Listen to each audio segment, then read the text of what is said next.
কোয়েশ্চেনটা করার। সিনেমার কথা বলতে পারছি না, এটা আসলে সহজ কিছু ব্যাটে বলে মিলে একটা লম্বা সময়ের বিষয়। ইনশাল্লাহ কোনো না কোনো দিন আমি যদি প্রস্তুত হই ইনশাল্লাহ কথা। আচ্ছা আপু, আমরা একটু অন্য বিষয়ে যাই। যারা শাকিব খানের বউ হতে চায়, যারা শাকিব খানের নাম নিয়ে ভাইরাল হতে চায়, ওরা কারা? আসলে ওদের কোয়ালিটি কি, আপনার কি মনে হয়? দেখেন, কোয়েশ্চেনটা যে করে তারও দায়বদ্ধতা থাকে।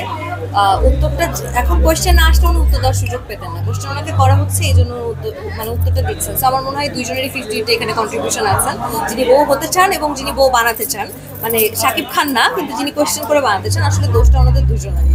তো শুধু শুধু আমি যে বলছে তাকে স্টেজটা না দিলে আমার মনে হয় এরকম আননেসেসারি টপিক আসলে আসবে না। মানে একজন সুপারস্টার, তার কাজ নিয়ে সে আলোচনায় থাকুক, ব্যক্তি জীবন থাকবে মানুষের, সেগুলো থাকুক, সেটার মতো আমরা আসলে যেটা ভালো সেটা নিয়ে আলোচনা করি, সেটাই ভালো সবার জন্য।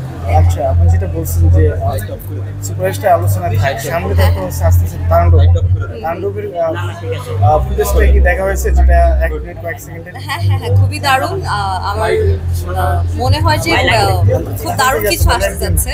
লাস্ট আমরা পরপর দুটো হিট দেখলাম, সুপার হিট অ্যাকচুয়ালি আমি যদি বলি।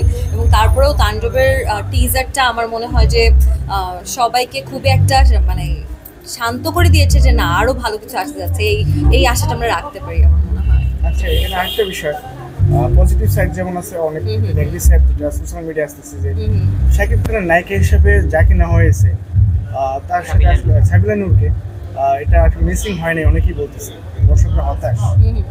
এই বিষয়টা কি আপনি? আমার মনে হয় টিজারে আমরা সাবিলা নূরের সাথে সাকিব খানকে কখনো আচ্ছা আমি এটা শুরু থেকে যাই প্লিজ, এটা আচ্ছা।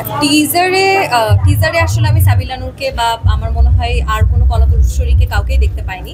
তো ওনাদের কেমন কেমিস্ট্রি আসলো, আসলে সিনেমার রসায়ন কেমন সেটা তো বলা মুশকিল। আর কোথাও যদি সিনেমার পাশে থেকে কোনো ক্লিপ ভাইরাল হয়, ঠিক যেরকম যে কাজটা হচ্ছে সেটার পাশের ক্লিপটা নিয়ে এর আগেও বলেছি যে ভাইরাল করলে সেটা অ্যাকচুয়াল যে পারপাসটা ওইটা সার্ভ হয় না। আমার মনে হয় সিনেমা না দেখে আমাদের এই ধরনের কোনো মন্তব্য করা উচিত না।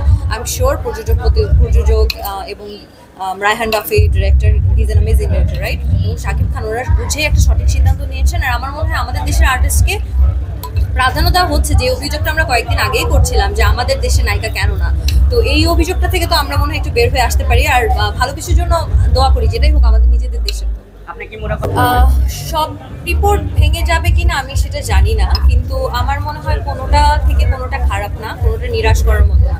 এটার থেকে যেগুলো এখনো পর্যন্ত গেছে সেটা থেকে ভালো করতে পারলে তো মানে সেটা সবার জন্যই ভালো, এটা আমাদের আনন্দের বিষয়। না করতে পারলেও বা এটার সময় থাকলেও কিন্তু সেটাকে ফেলে দেওয়ার কিছু নেই, সেটাও কিন্তু আমার মনে হয় বাকি যে কোনো রেকর্ডের থেকে ওপরে। তো যেটাই হোক না কেন আমরা খুবই আনন্দের সাথে আমার মনে হয় যে সিনেমাটাকে এনজয় করতে যাচ্ছি। সিনেমা কি দেখা হয়? হ্যাঁ, অবশ্যই সিনেমা দেখা হয়। তাণ্ডব সিনেমা কি দেখার ইচ্ছা আছে কিনা? অবশ্যই। আপনার দেখার ইচ্ছা নেই? তাহলে আমাকেও দেখার ইচ্ছা থাকবে। ঠিক আছে, থ্যাংক ইউ।